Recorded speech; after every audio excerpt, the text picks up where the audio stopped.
I feel like personally, it is only right to kind of start with the biggest news of this week, or at least the biggest news kind of train or cycle that has begun this week, which is the fallout from comments made by Jaden Ivey, formerly a player of the Chicago Bulls, who was waived for conduct detrimental to the team, referencing these comments that were made. And I'm assuming most people who are listening or watching are familiar. For those that may not be, comments that are anti-LGBTQ, comments about religion, things of that nature. And from there, my really like biggest takeaway in my own 2 cents before I kind of pass it to y'all is I kind of, Josh, to your point about how a lot of things going on in the sports world reflects the world at large here. I think my biggest thing is that it ain't even that people are dumb enough. I don't think people are that dumb. I think people are just as ignorant in regard to what they want to believe and then what they are willing to promote and like push to others, ultimately to still be marketing something or still be ultimately trying to maybe not sell something but like push certain things on to others, because people making his waving about something that it is absolutely not about is just borderline insane to me. And I think any person with common sense can understand that if you say something like that in any workplace, you're getting fired. There's no, oh shoot, that's tough. There's no question about it, right? Like if you make any of those comments, you're gonna get fired. So for me, that's where a lot of the fallout in the comments have been like, what are we really doing? But definitely want to get you all's thoughts on, if you have thoughts on the comments, so be it, but really more specifically how this fallout has looked in the media since he's been waived.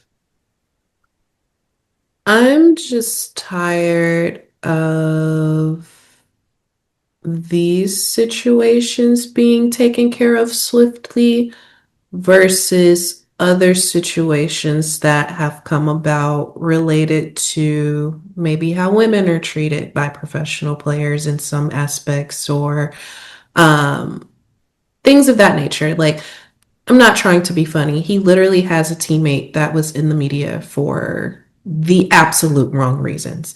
Yet he still has a jersey with his name on the back and he's still suiting up every night. Amen. That's not okay to me. So if you're going to act swiftly with these comments, I just ask that you take other comments just as serious, whether it be thorough investigations or whatever. I don't even think his teammate was suspended while they were investigating what came about. So that's all. That's it. I'm all about the inclusivity. Definitely make sure everyone feels welcomed. And even if you wanted to go the route of just educating him before releasing him, whatever the case may be. But my thing is, don't pick and choose the situations when it's convenient. That's all. Yeah. Great.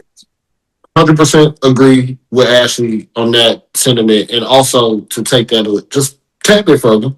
Um, to your point, Stephen, you can't be employed by somebody and make outlandish, outrageous, offensive, whatever type of way you want to describe his comments. You can't make those comments by the or towards the folks that are directly promoting or directly supporting your profession. Um, Plenty of folks in the LGBTQ community are basketball fans. Mm-hmm. There's a small section of those people that are probably Chicago Bulls fans. Mm-hmm. There's no world in which the Chicago Bulls were going to let you disrespect and offend their fans and not face any consequences for it. Just hard stop there. Also, number two, and this is not just the Jaden Ivey thing, and I don't even want to typically get into the soapbox, so I'll make it quick. But for the folks that try to use their faith as this all being reason for doing and saying the things that they do, why is it only the LGBT community that y'all look at it in sinful ways? Thank you. That's what I'm saying. You're not Because naming I mean, anybody. there's plenty of dudes in the NBA that have been accused and or found guilty of harming women. There are currently multiple gambling investigations going on with your employer, the overall employer, the NBA. None of that was enough to cause this type of output, but Pride Night or Pride Month, in this case, in his words, was. I just find that hard to believe. Also, to quickly add on to that, I'm pretty sure, almost positive, over half of NBA players are fornicating as well. Child, look, they ain't ready for that conversation, though, Multiple babies. Steve. I'm just You saying, just we don't. not You supposed to be judging. We not. That's gonna go above people's head. No, we not supposed to be Just, judging. The main point here just is saying. to all the things that have been said. Because actually, you make a great point as well. And the Bulls are in a tough spot because I could understand an argument for a player being waived for these comments and other players not being waived. But then to Josh's point, I think it's about the selectiveness, right? Like I'm also on the side of I don't think that Jaden Ivey was waived solely for those comments. As we start to learn more, we realize this was a pattern of behavior that had been happening. So the waiving just happened to come after that final domino, if you will. But all in all, there's a lot of things, and we've talked about this before. There's a lot of things that have went unaddressed in the NBA that need to be addressed, whether it's by suspension, whether it's by thorough investigation, and that should be done proactively versus reactively. But I think this is becoming an example of, and more so to Josh's point about this, the fact that we've had people come out the woodworks, people who I don't even feel like are fans of basketball or even knew who Jaden Ivey was before Monday, but are using this as a platform or as a way of trying to now promote religion. And another soapbox that we definitely don't have to get into, but this idea that one, using athletes as martyrs in this way or making them out to be when that's and some athletes are like doing it themselves, because I'm not saying that Jaden Ivey doesn't have his thoughts and have his reasons, logic, whatever the case may be. But for other people to then come into this world and take that and try to apply it to the outside world is, while it makes sense because the athlete is putting themselves in that position in a sense, it is still being stretched in the sense of like trying to make a point from somebody who has something completely else going on that needs to be, navigated with much more, care and grace from a standpoint of whatever he might be dealing with personally. But more importantly, overarchingly, you hate to see this in a young player, especially a player with this type of potential and talent. I mean, we're talking about he was a top 5 pick, right? And he was somebody who was blossoming in Detroit before his injury. There's also something maybe to mention there about when certain injuries happen and how for some players, not saying that the injury led to all of this, but when you have an injury that really derails your progress, just the different ways it can kind of lead to derailing a player's career, if you will. But I think that's the most kind of like disappointing aspect of it all, outside of the whole commentary of it, is seeing this player who has a lot of potential, who I feel like a lot of people thought could be contributing to winning and things of that nature. And when you look at where the Pistons are now, it's just kind of like, man, like it seems like he would be making a lot of sense, on this team right now. So you hate to see that as well. But yeah, disappointing development. I don't think the news cycle of it is going to get better anytime soon, especially if we continue to get more information. So hopefully it dies down, but has definitely been interesting to see over time. Yes, Miguel. I was waiting to put my input in. This keeps happening and it needs to stop. Talked to you guys about it already, but this big tent over here, they want to keep hiding behind, it's an attack on Christianity.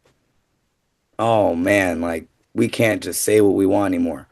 You just can't openly hate on people. You can't. That's all it is. That's all it is. Any hatred or disdain for a group of people or judgment, isn't your whole thing no judgment? Isn't that God's decision? But let's even bring it back. Let's go on the gay tip. It's a mistranslation.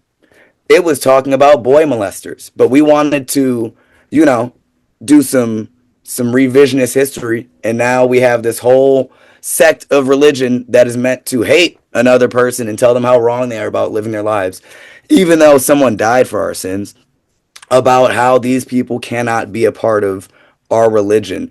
Aren't we supposed to be open arms? If there was a Jesus that was crossing the border tomorrow, which there is, I'm sure, they would not let him in our country. These people are taking this religion that's supposed to be pure and righteous and just completely taking it and using it just to be like, oh, why can't I be homophobic? Why can't I be openly racist? Why can't I commit domestic acts of terrorism? Like, what is this? What is this for? It's not for anything other than to promote whatever political agenda that they're trying to promote at this point. And it's like, okay, if you want to say that the LGBTQ is taking over, then like, why every day am I hearing something about a certain other religion that is taking over? And then there's another conspiracy about these other sect of people that are, they're trying to take over our population. Maybe the world is just different. Maybe people just understand more. And maybe some stories that we've heard in an ancient text that, certain people didn't look like us were a part of writing. Maybe certain people were, and it's been rewritten that they don't look like us now too. Why? What are we doing? What are we doing? Just play basketball. It's not any other reason other than you said something that would maybe be against someone else's complete way of life. If someone came into the NBA and said, man, what's with all of these black people? He'd be out the league too. What do you mean? It's not truly. that hard. It's a pretty simple concept to grasp. I don't know what we're missing. Like, it's not Brain even cells. a dribble Brain moment. cells is what they're missing.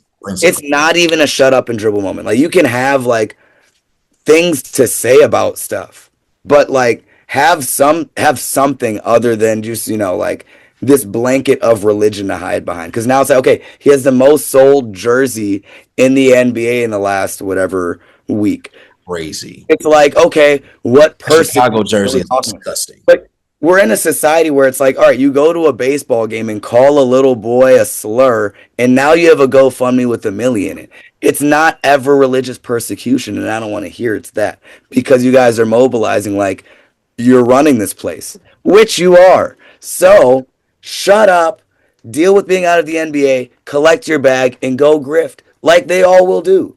And I'm not, if you see it, just please remember this little 2-minute section of a realization, awakening, because they're not doing anything for you other than, blanketing racism and homophobia in religion and trying to sell you this bomb that is disguised as purity. And what else can I say? And the good book does say, before you point out the splinter in someone's eye, you take away the stake in your own. So you hear me? Just leave the people with that. I mean, asking if we've had. Come on, what are we doing? You're a grown. These are some wild things. And like I said, distinction is important. Having the word is slipping my mind. Tim Tebow was a full Christian for his whole career. Where was cancellation? Right. So that's another thing. Disclaimer. We're not against religion. That's not what we're saying. You just can't use religion to hide behind your antics. That's not okay. Don't put that on the Lord, because the Lord is inclusive of all people, as so you should be. So it's some dudes right now that's out here praising Jaden Ivey and saying that he's being censored for his political or religious beliefs.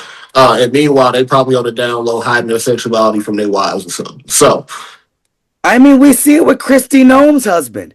It's the same group. It's the same group. It was that Addison Cawthorn dude, the paralyzed dude that was then saying, like, I mean, Nick Fuentes is like, they're all It's all just to hide whatever hatred that they have towards themselves. And they go- were like at the Republic convention, the grinder thing was just like out of Popping control. up. Milwaukee was on another one. Yeah, there was a spike in grinder activity when the Republican National Convention came to Yeah. Milwaukee.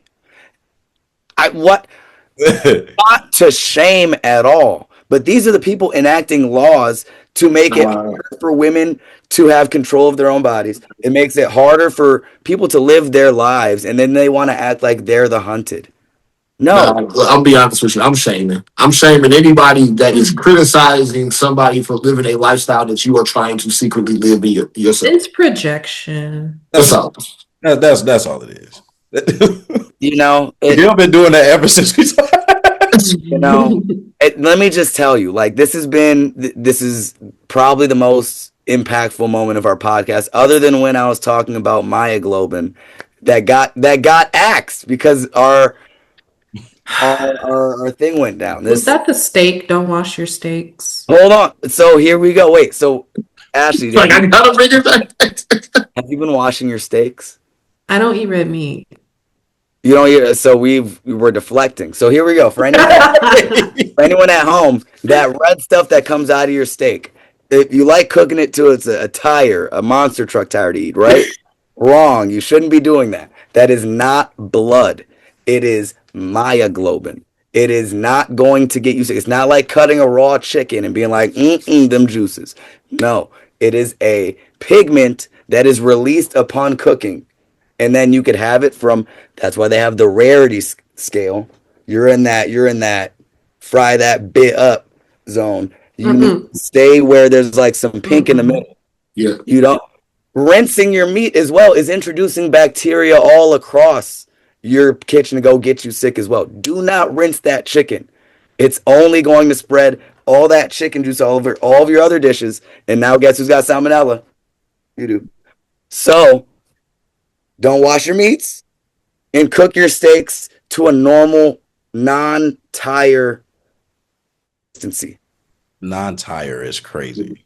Non-monster tire consistency. Um, We should not be getting a forearm workout, getting to that squeaky plate. No. hey, no, a forearm workout is so real because it's Because we be I'm Trying telling to you, cut a well done steak is like literally like trying to slice through a tire. You might actually get through that tire faster. you might end up in the hospital from just slicing something down. I'm telling you, Rotator cuff injury, all that. I'm putting you on game. All my fellow, stop cooking that thing till it's a tire. no, that's a great point. And I can't wait to clip this because the state conversation is a whole nother thing that we won't get into now, but it's a thing.